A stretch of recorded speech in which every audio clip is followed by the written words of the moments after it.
Good afternoon, everyone. It's wonderful to be back.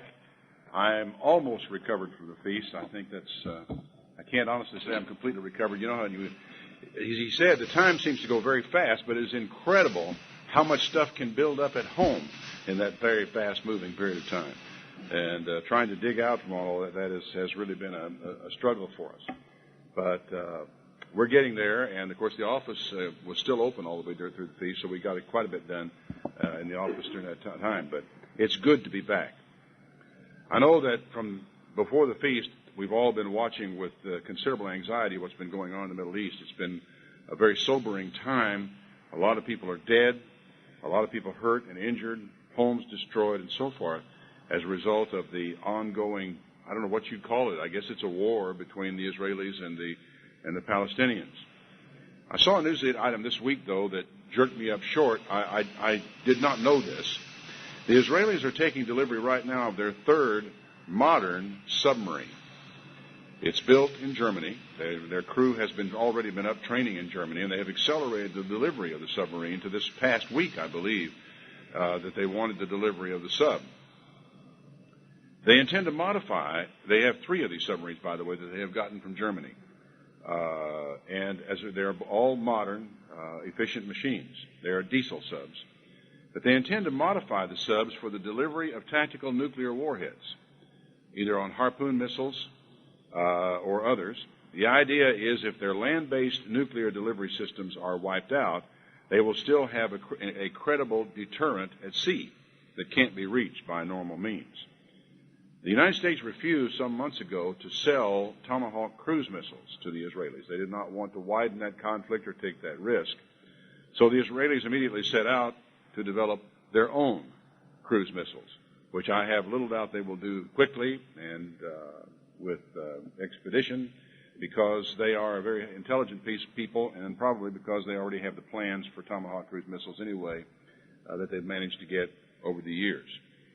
This is just the latest in a series of news items out of the Middle East that leave us wondering what's going to come next. The idea of nuclear deterrence makes a certain amount of sense when one is fighting a rational enemy. Over these years, the idea of nuclear deterrence has kept us and the Russians from killing one another. And it has worked with us because we and the Russians both act in rational ways. But looking at this with a Western mind, there is an irrational element in the Islamic world that is utterly unpredictable. And the Israelis know this better than anyone. And so you really do wonder what the Israelis have in mind. You wonder what's going on in the Arab capitals in Damascus, in Cairo, and different places in the Middle East, and where in the world this thing is going to go next. It'll be very, very easy for this. In fact, it may already be to the point of really being out of hand and beyond anybody's capacity to get the thing under control, short of massive loss of human life and outright war. And it's a very disturbing situation. And all this naturally leads to a lot of speculation by prophecy buffs and the building of scenarios of the end time. And I'll bet you if you went up on the internet and started looking around, you'd find lots and lots of stuff being published about what's going to happen next in the Middle East, and naming names and places and dates and times and so forth. Let me give you Dart's first law of end-time prophetic scenarios. Dart's first law of end-time prophetic scenarios is the more detailed the scenario, the more certain it is to be wrong. Very simple. The more they try to tell you, the more likely they are to be wrong. So rather than try to give you another scenario of the time of the end, what I'm going to do today is to review what seems to be clear in the Bible regarding the things that people go to and around which they try to build their scenarios. I want to take you to it and try to make the things that are known, the things that are obvious and clear, as plain as I possibly can, so that you'll have a framework in which to fit the events that take place as they take place. Because I'm increasingly of the belief that the purpose of prophecy is not to enable us to write scenarios of what's going to happen over the next period of time with a timeline and dates and events and names and places. It's really for two reasons. One is so that we can foresee the future and repent and change so the future doesn't even come to pass. And the other one is so that we will understand as events take place And we will see God's hand in history and not merely assume that this is just accident or happenstance or bad luck on the part of the participants. Now, the place I want to start with today is Daniel, the 12th chapter. This is a tough part of the Bible. In fact, if you start back on about chapter 10 and read your way through to the end of the book of Daniel, there are going to be a lot of places where your eyes will glaze over and you will really have very little idea of what's going on. I'm going to try, as I said, to clarify what's known about this so that you can understand. I think it's a lot easier once you understand what we know and to deal with what we don't know. In Daniel 12, verse 1, it says this. The first phrase out of the angel's mouth in talking to Daniel on this passage is, and at that time. Now, at what time? Well, at the time of the events in the preceding chapter that is just finished dealing with. I'm going to come back to them in a moment, but first of all, this is a key thing, because as you make your way through Daniel 11 and 12, you have to realize this is a seamless whole. And he keeps giving you these little references. There are pronouns that have antecedents that march back through the paragraphs ahead. And this is all appears to exist on a single timeline as you read your way through it. And he keeps making references, in fact, that lead you to think it is on a single timeline. Okay, at that time shall Michael stand up, the great prince which stands for the children of your people. And there shall be a time of trouble such as never was since there was a nation to that time. And at that time your people shall be delivered, every one that shall be found written in the book. Doesn't explain what he means by the book. Most people who read this assume he means the book of life, and I think that's a fair assumption. Many of them that sleep in the dust of the earth shall wake, some to everlasting life, some to shame and everlasting contempt.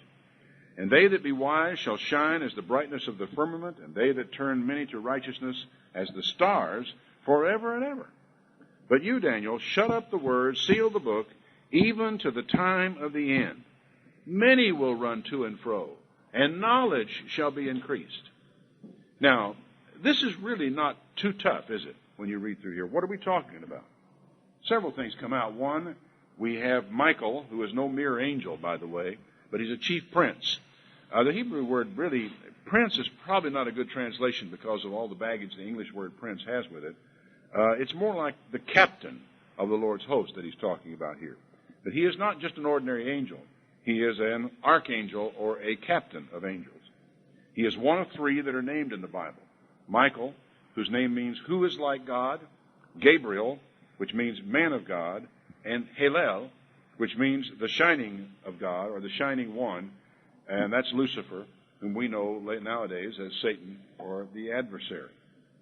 Now, there's several things in this that I think are important. One I've already mentioned, at that time.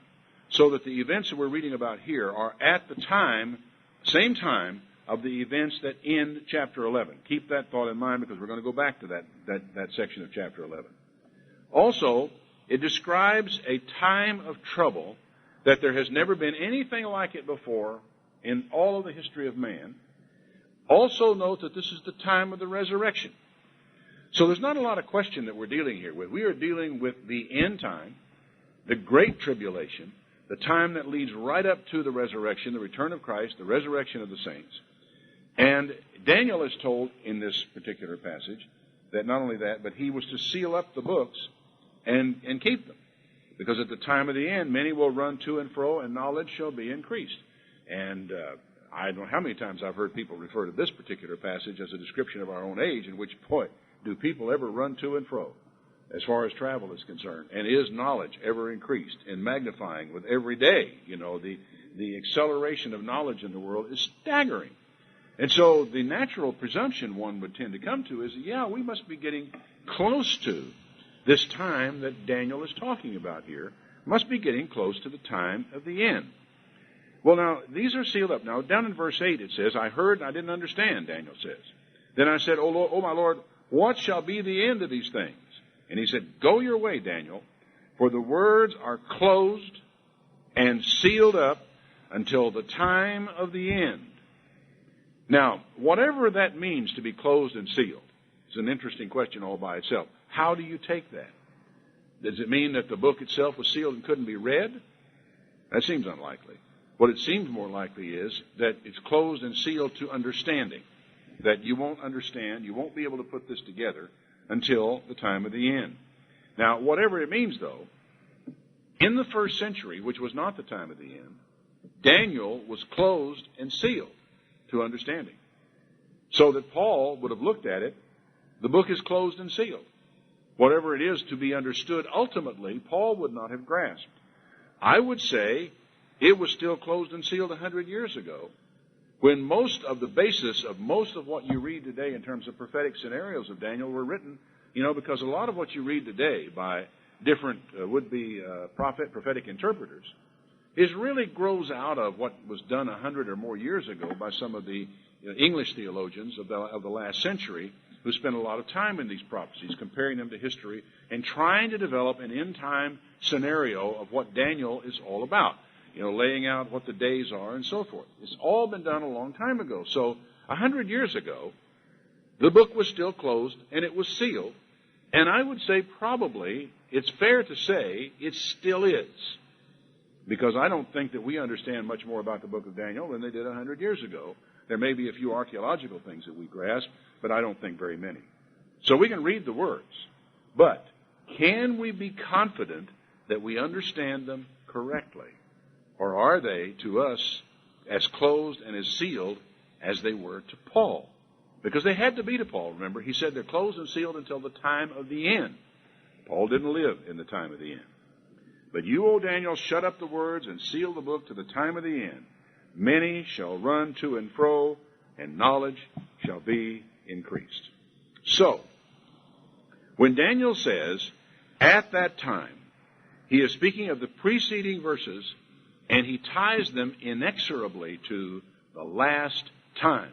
Now, this is important to understand this, because as we work our way back, and I'm going to do this rather differently today. Hebrew's written from right to left anyway, so I'm going to go from the end and work my way backward through this particular passage of Scripture. And you're going to see as we go back through it that it is seamless, that there is a timeline, and that the timeline is all connected, and it is end time. It poses some interesting problems as you do this, but it's important that we understand what we're dealing with. So I want to take you back now to Daniel 11:40. Just go back a little ways into the 11th chapter of Daniel.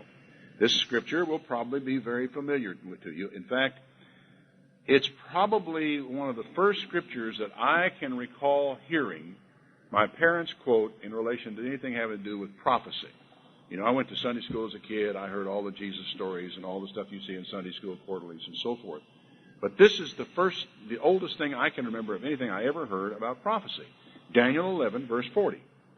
At the time of the end shall the king of the south push at him, and the king of the north shall come against him like a whirlwind, with chariots, horsemen, with many ships, and he shall enter into the countries and shall overflow and pass over.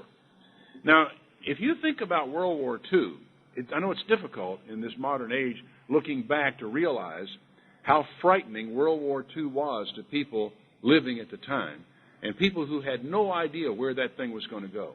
I remember as a child, people in my community, my parents, other people, worrying about whether or not we would win this war, worrying about the possibility that the war would be lost. I remember them citing the scripture, at the time of the end, and they were wondering, is this the time of the end? And all kinds of preachers who were familiar with the scriptures and familiar with prophecies wondered. I know that some of them wondered about the relationships between Ethiopia, for example, and the Italians at the beginning of World War I, seeing King of the South, King of the North implications in this. And people were making, back then, the fundamental mistake that a lot of people are making today. They are sitting down and writing scenarios. They are trying to read these prophecies into the events that are going on around them in the world, and I'm afraid in some cases they arrive at conclusions that are way too premature, and we don't have enough information to be arriving at those. We didn't on Ethiopia and Italy, and we don't today either. But the point is, at the time of the end, the king of the south shall push at him, and the king of the north shall come against him like a whirlwind. Now, there is a historical type of these two kings. And I would be the first one to tell you that you should study the past to understand the future. That said, the fulfillment of prophecy follows the pattern of the type, but it may be important in different in very important ways. Now, here's the thing to understand, that, many years ago I'd heard the expression, the duality of prophecy, and I was driving in a car up with some students from college up toward Fresno once, and the question, students love to discuss the Bible, the question came up, how do we know that prophecy is dual? And they talked about it for a minute, and one of the students finally concluded, well, I guess that's just something we have to take on faith. Well, no, it's not, in fact. Anyone who has studied prophecy in connection with history, will know that these things are done again and again and again. The old statement, history repeats itself, is part of the pattern that we're talking about here. But in fact, there are two words that are often used in a discussion of prophetic events. The words are type and antitype.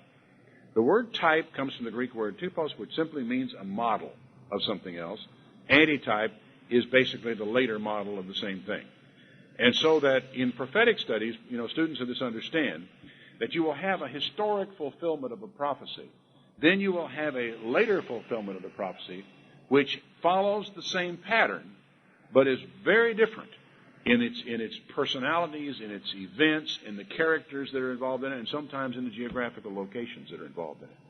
So what you do study history for is a basis for the pattern so that you can get the overall picture of what's happening in the prophecy. But you do have to understand that the latter fulfillment of any prophecy is going to be a very different matter from the former.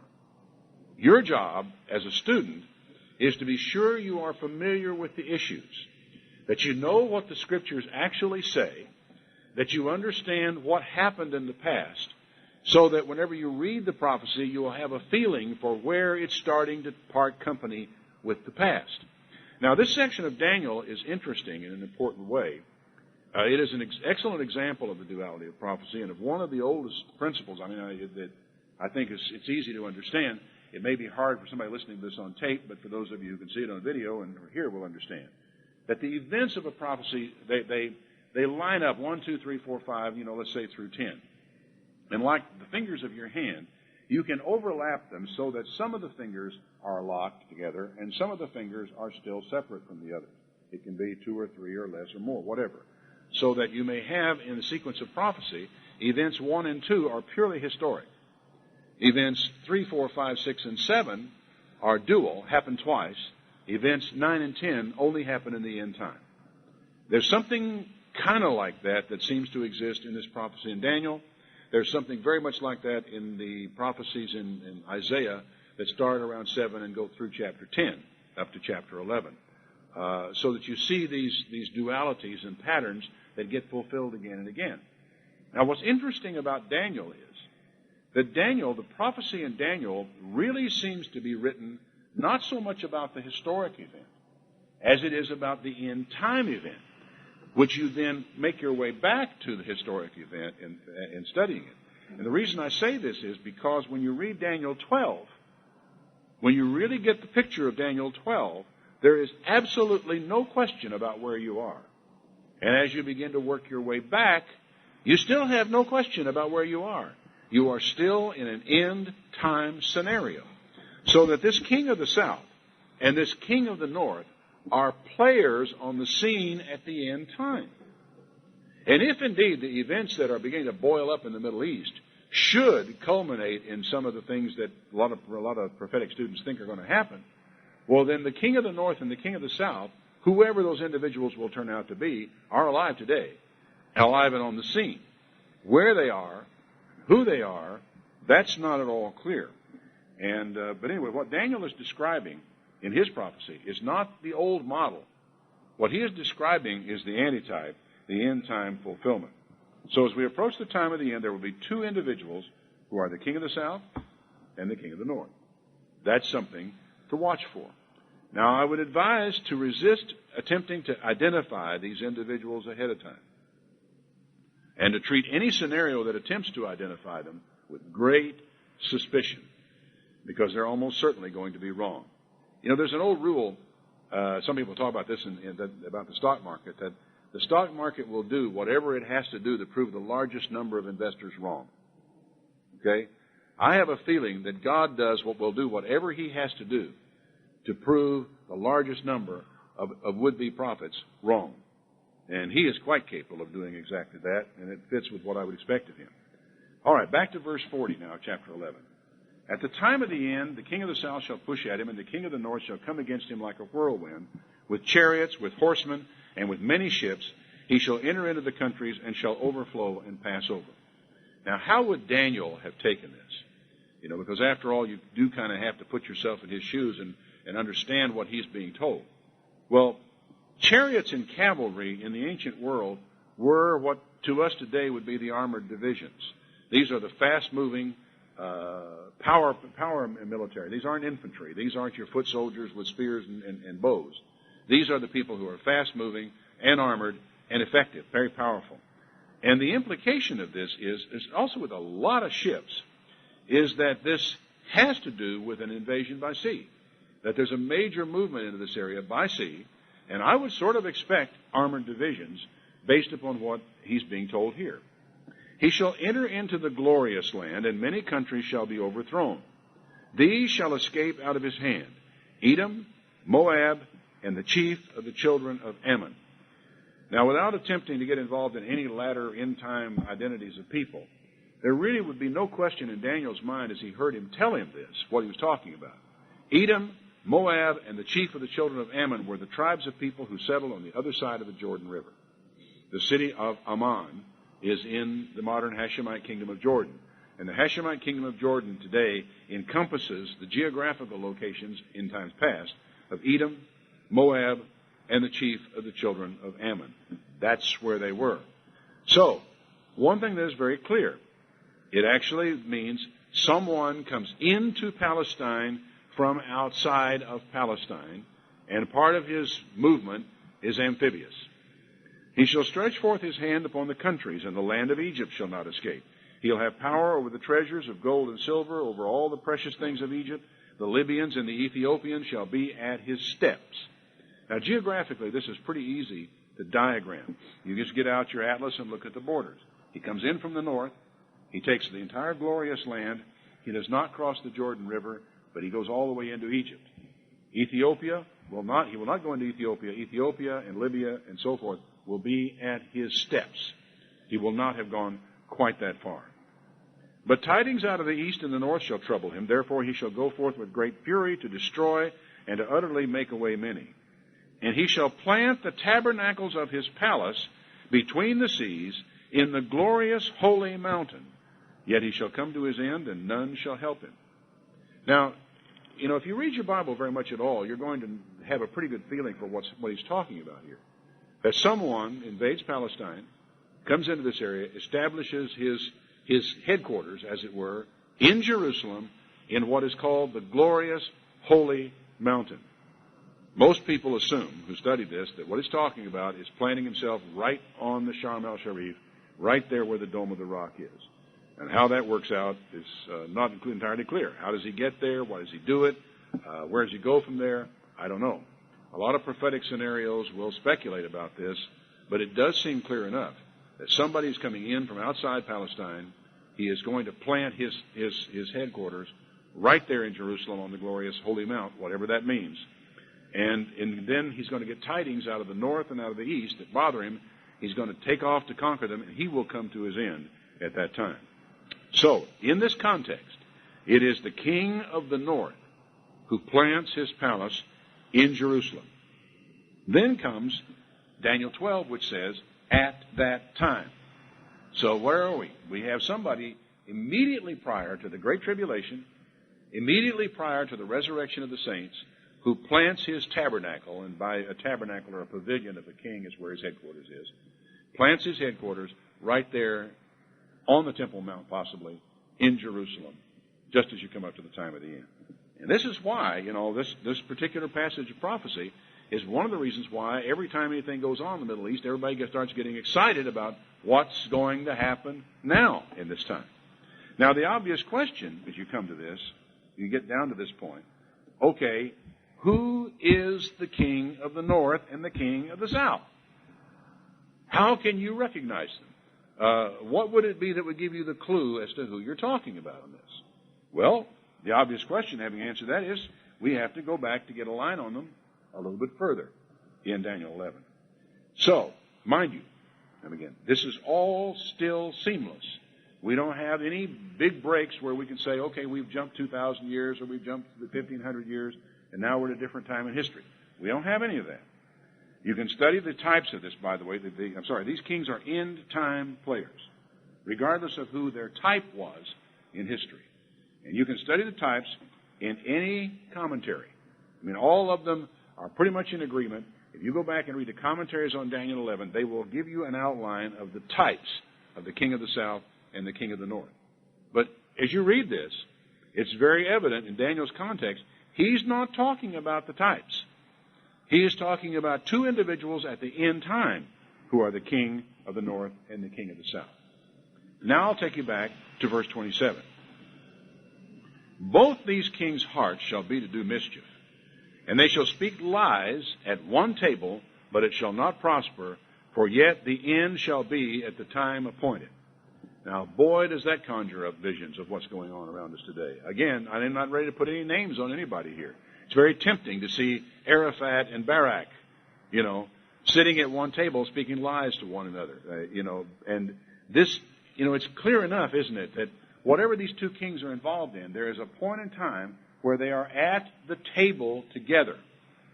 Both of them have mischief in their hearts. Neither one of them are prepared to tell the truth about it. They're at one table telling lies to one another. But the end is going to be at the time appointed. Now, this is a peace conference of some sort between the king of the north and the king of the south, at which they both lie in their teeth.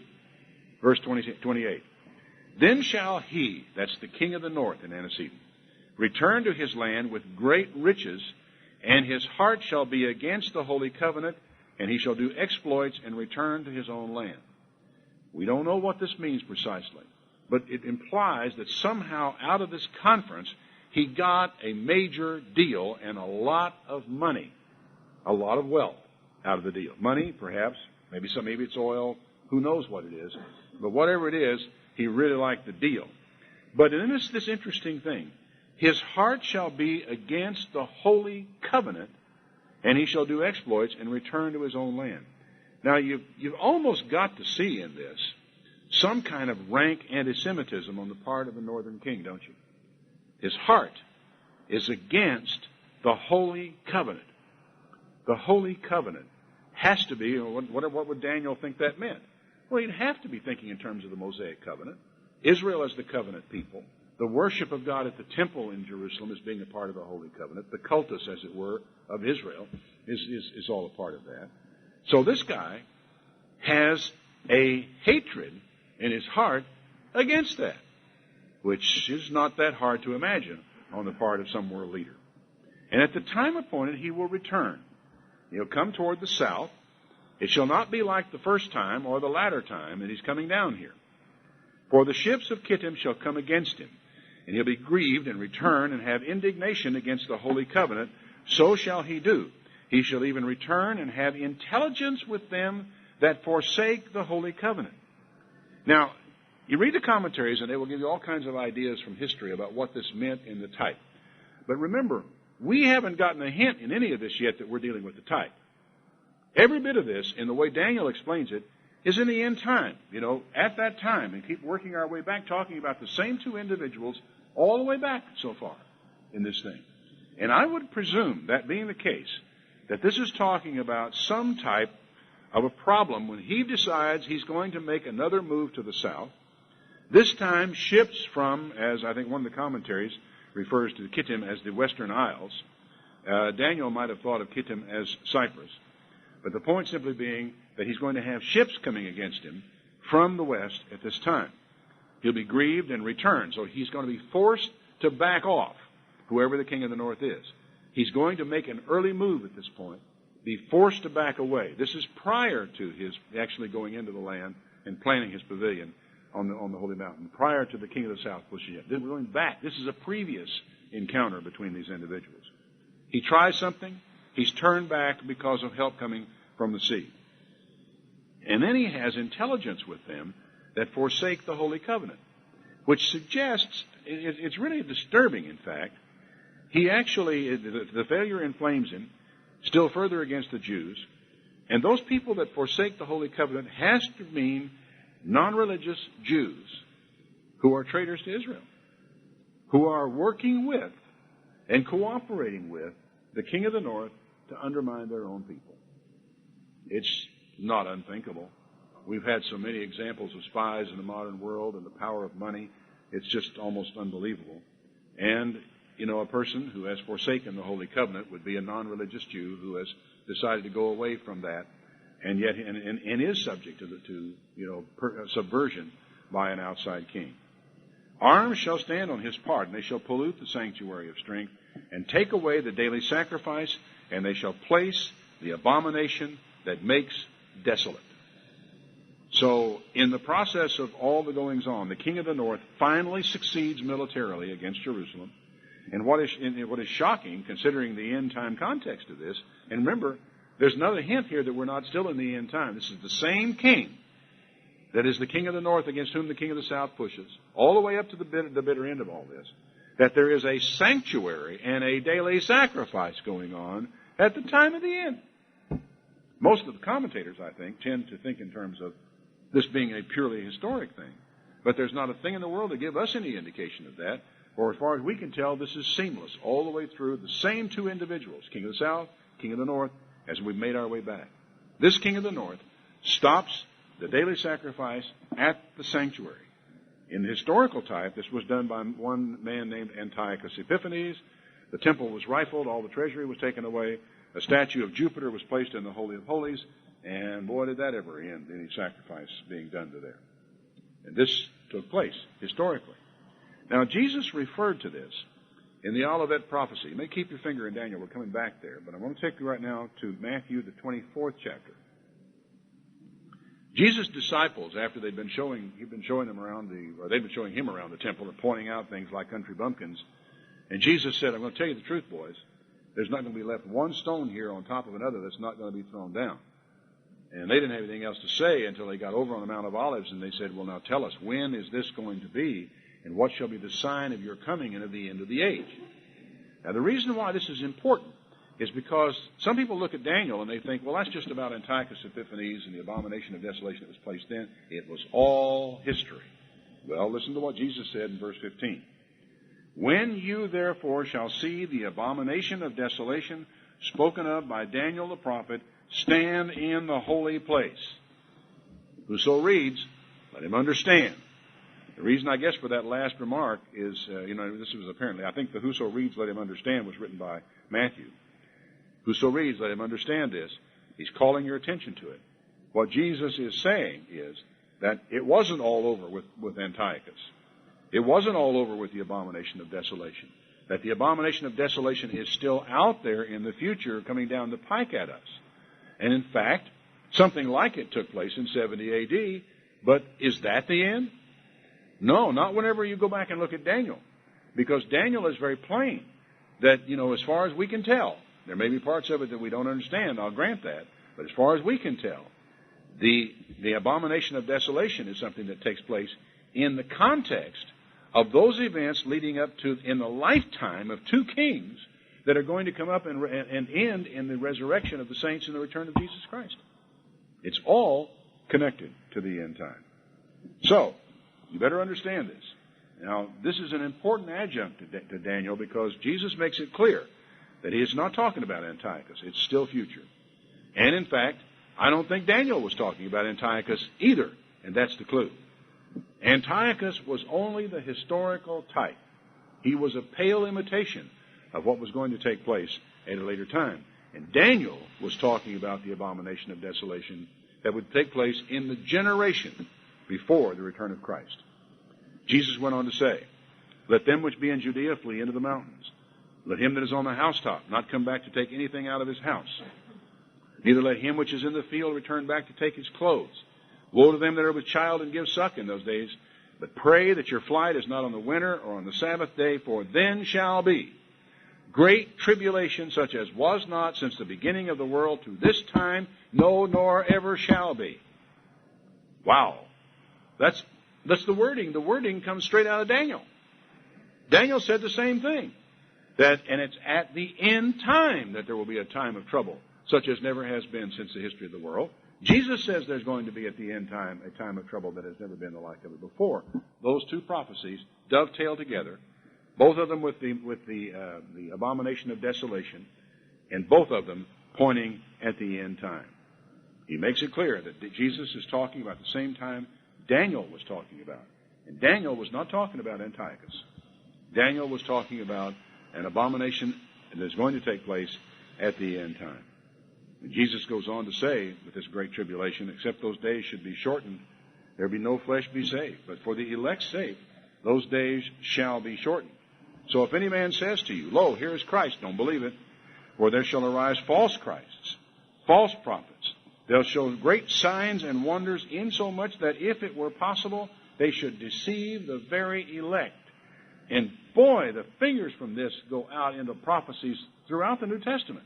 You know, they keep linking back to Daniel and what Jesus said here, of how that there are going to be false Christs, false prophets, these great deceptions that are coming down the pike.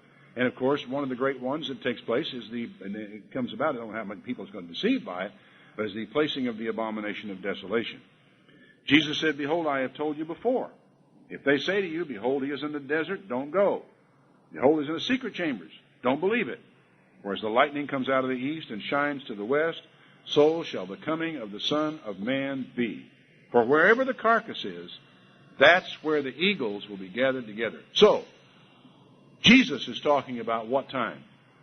The end time. He's talking about the same time Daniel is talking about, the last days. Both of them are talking about the last days before the return of Christ and the resurrection of the saints. Jesus says, immediately after the tribulation of those days, shall the sun be darkened, the moon will not give her light, the stars will fall from heaven, the powers of the heavens shall be shaken. Then shall appear the sign of the Son of Man in heaven. Then shall the tribes of the earth mourn, and they will see the Son of Man coming in clouds of heaven with power and great glory, and he will send his angels with the sound of a trumpet, and they'll gather his elect from the four winds, from one end of heaven to the other. Daniel 12. Daniel 12. Great tribulation, the return of Christ, the gathering of the saints, the resurrection of the saints, and that judgment that takes place. Now, let's go back to Daniel 11 one more time. Verse 32, where we were before. And such as do wickedly against the covenant.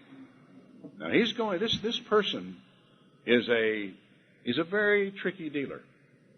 Those people who are forsaking the covenant that God made with Israel, those people who do wickedly against the covenant, he will corrupt by flatteries.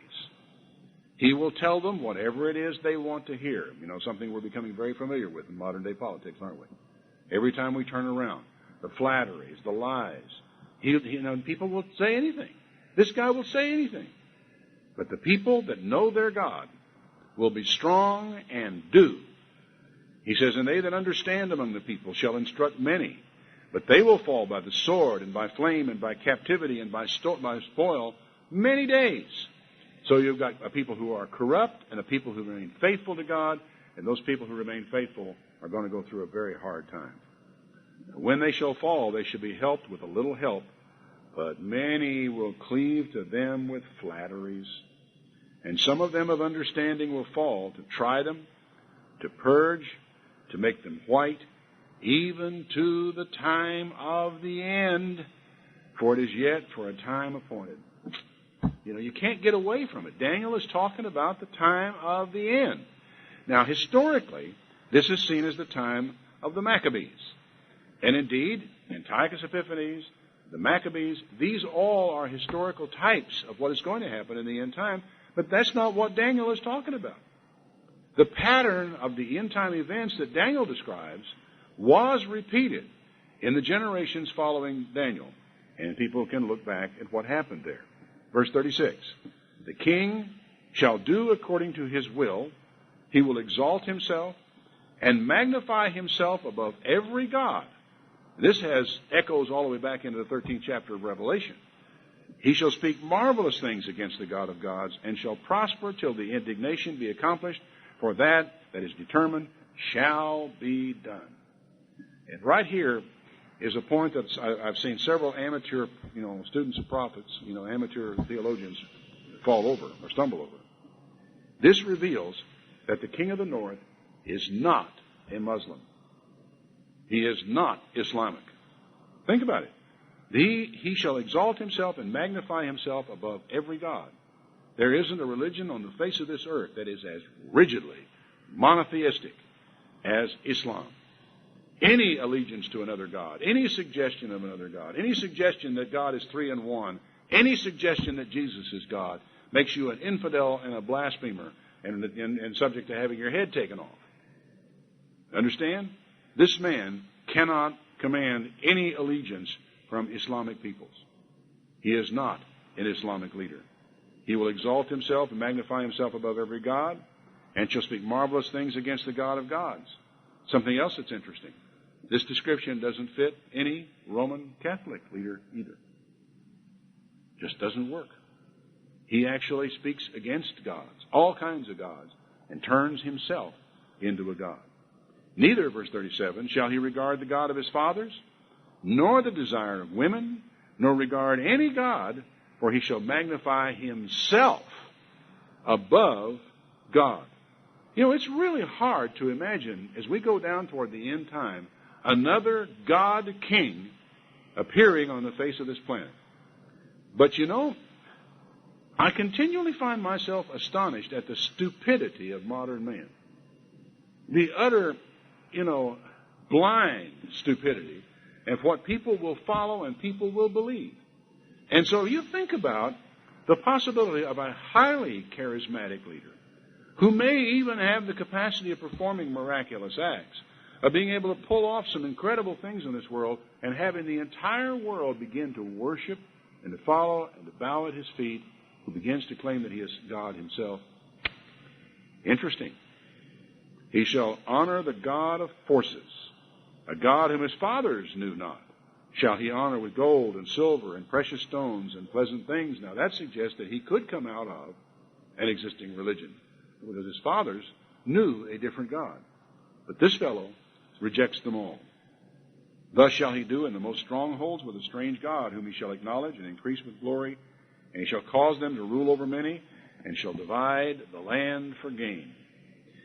These things start sounding very much like Revelation 13, the man of sin.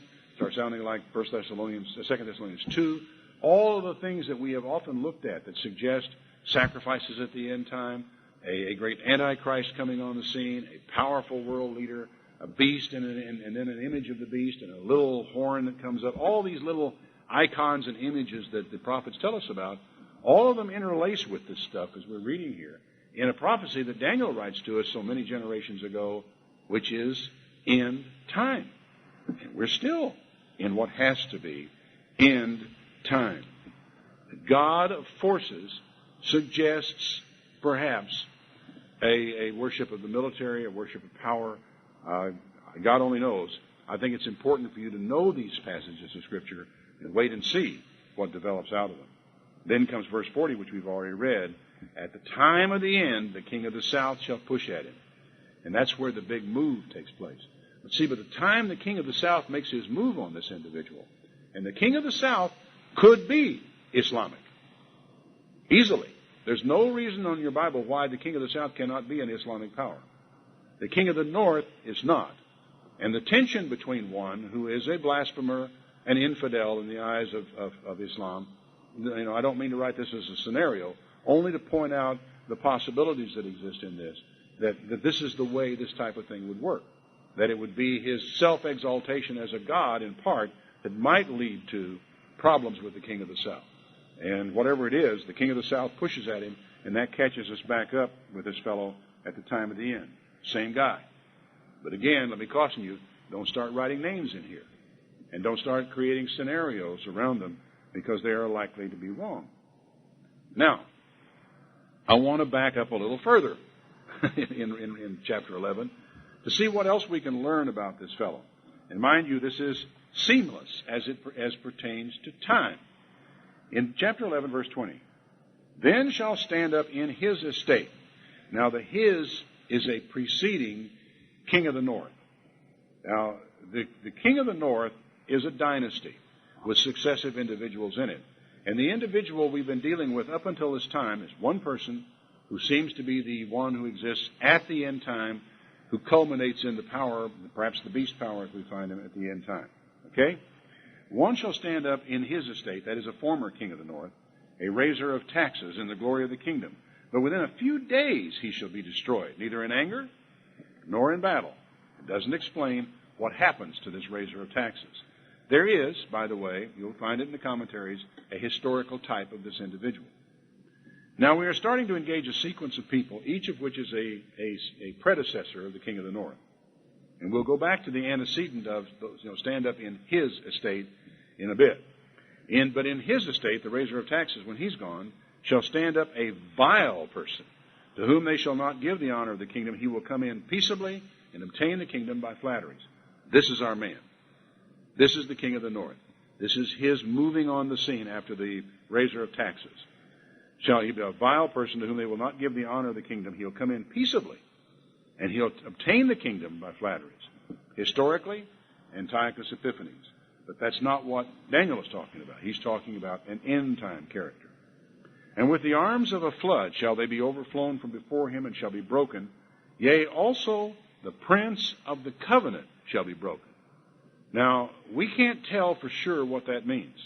But if the man we're talking about is the king of the north, who is the last king of the north leading up to and culminating in the return of Christ, the breaking of the prince of the covenant is probably a reference to a high priest who might exist in Jerusalem, who might be one who is doing sacrifices at that time. Possibly. Presumably maybe a leader of the Jewish people. I don't know, could Ehud Barak today be called the prince of the covenant? Because the word prince, again, doesn't necessarily imply kingship. It means captain in one sense. And after the league made with him, he will work deceitfully, for he shall come up and become strong with a small people. Now, this is a little interesting sidelight. There's something we didn't know about him. He comes in not by power, he comes in by flattery, and he makes his move with a rather small people. And there's a really fascinating parallel to this man in history in Adolf Hitler, who actually was elected Chancellor of Germany by a free election, a free democratic election in that country. And he made his way into power with a strikingly small band of people, and finally was able to control the entirety of Nazi Germany. Perhaps another later type. He shall enter peaceably upon the fattest places of the province, and he shall do that which his fathers have not done, nor his father's father. He shall scatter among them the prey, spoil, and riches, and he shall forecast his devices against the strongholds, even for a time. Now remember, this is early, right at the beginning of his work. And he shall stir up his power and his courage against the king of the south. The implication almost is the king of the south was down there minding his own business until this guy comes along. And this guy begins to cause problems that end up getting him in conflict with the king of the south, with a great army. The king of the south shall be stirred up to battle with a great and mighty army, but he will not stand. And this is a strange thing. They will forecast devices against him. And this is not explained. But then it says, yea, they that feed of the portion of his meat, that is the king of the south's food, shall destroy him. The implication is that insiders in the king of the south's own court, his own government, undermine him in his first conflict with the king of the north and cause him to lose, and many of his people fall down slain. This implies espionage and treason in the kingdom of the south. But who were the forerunners of these kings? At some time prior to Antiochus, there was a predecessor, another king of the north. Verse 13. Here we go. Further back. This king of the north shall return and set forth a multitude greater than the former, and certainly come after certain years with a great army and much riches.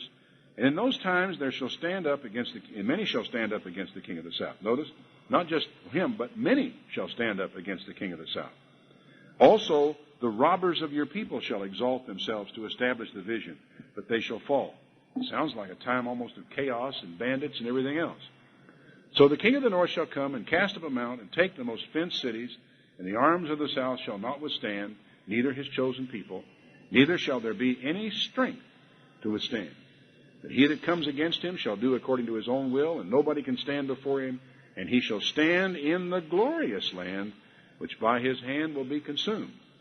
This almost is like another invasion of the glorious land, which there's a later one that we come across later in this entire thing. This is an earlier king, and then later the king of the north comes and does it again. And one begins to wonder at this point, as you work your way back in the book of Daniel, if now Daniel is really beginning to move back into the history, that is, into the types that took place here. He shall set his face to enter with the strength of his whole kingdom, and upright ones with him, and he shall give him the daughter of women, corrupting her, but she shall not stand on his side, neither before him. Now you can read the historical fulfillment of this again in any commentary, and every time I've heard people try to give me all the rundown, it's my eyes glaze over and I start drifting off on them. But if you want to study it, it's all there for you, and it's well understood by Bible students and scholars.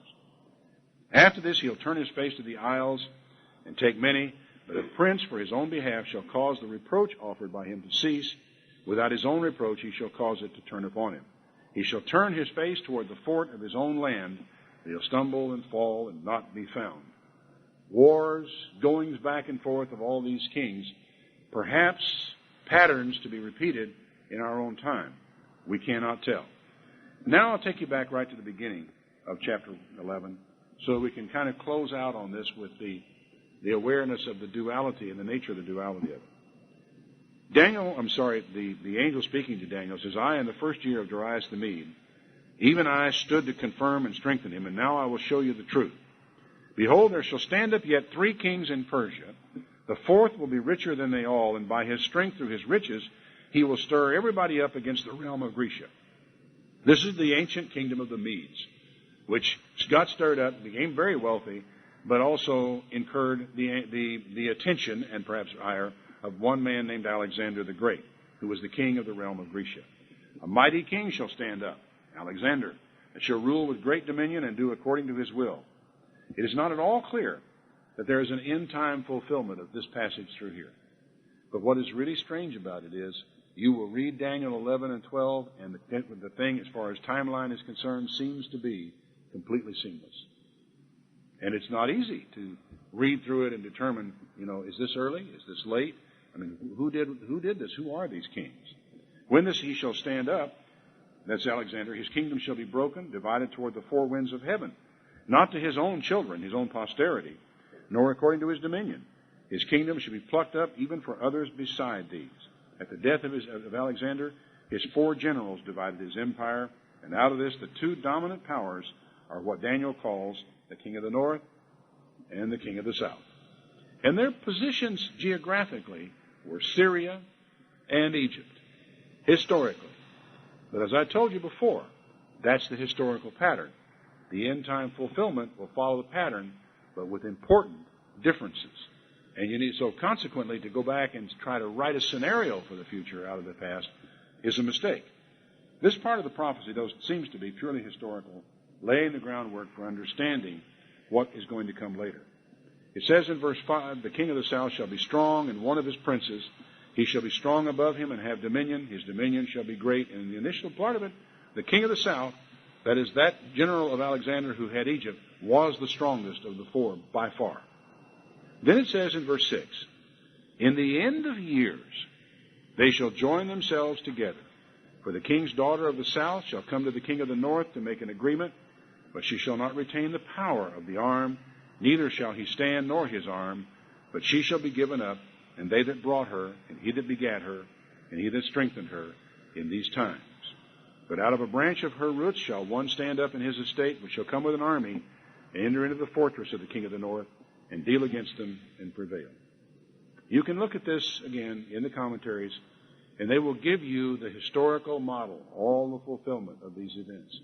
But isn't it fascinating that as you read it, and as you make your way all the way down to the 12th chapter of Daniel, you find that you're in the end time.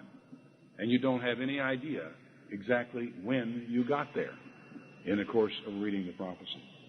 Now, I don't doubt that you find yourself somewhat confused by this front-to-back approach, by my making my way back through all these things.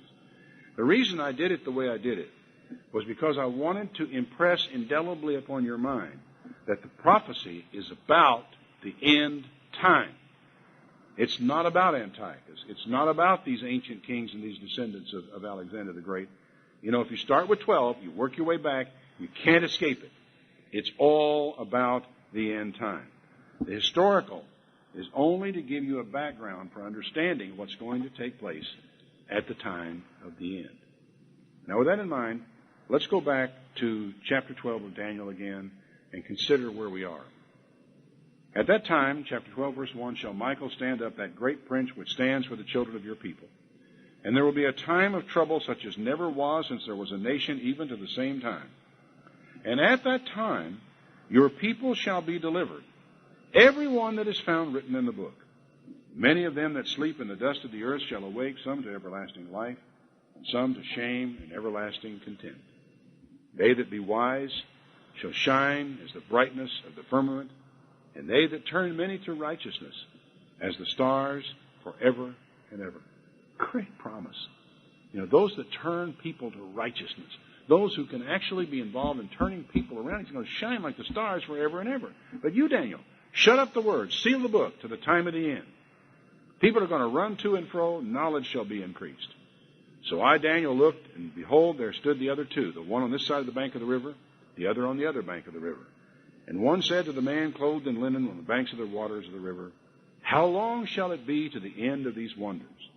And I heard the man clothed in linen upon the waters of the river. He held up his right hand and his left hand to heaven, and swore by him that lives forever, it shall be for a time, and times, and a half. And when he shall have accomplished to scatter the power of the holy people, all these things shall be finished. You know, and if you could be really certain who the holy people were and what he meant by that, if you could just be really sure of what it meant to scatter the power of the holy people, it would give you a really interesting leg up on what's taking place here in the time. Daniel said, I heard, but I didn't understand. I said, oh, Lord, my Lord, what's going to be the end of these things? He said, go your way, Daniel. The words are closed and sealed to the time of the end. Many shall be purified and made white and tried, but the wicked shall do wickedly, and none of the wicked shall understand. The wise shall understand. And from the time that the daily sacrifice shall be taken away, and the abomination of desolation set up, there shall be 1,290 days. Until what? Blessed is he that waits and comes to the 1,305 and 30 days. But go your way till the end be, for you shall rest and stand in your lot at the end of days.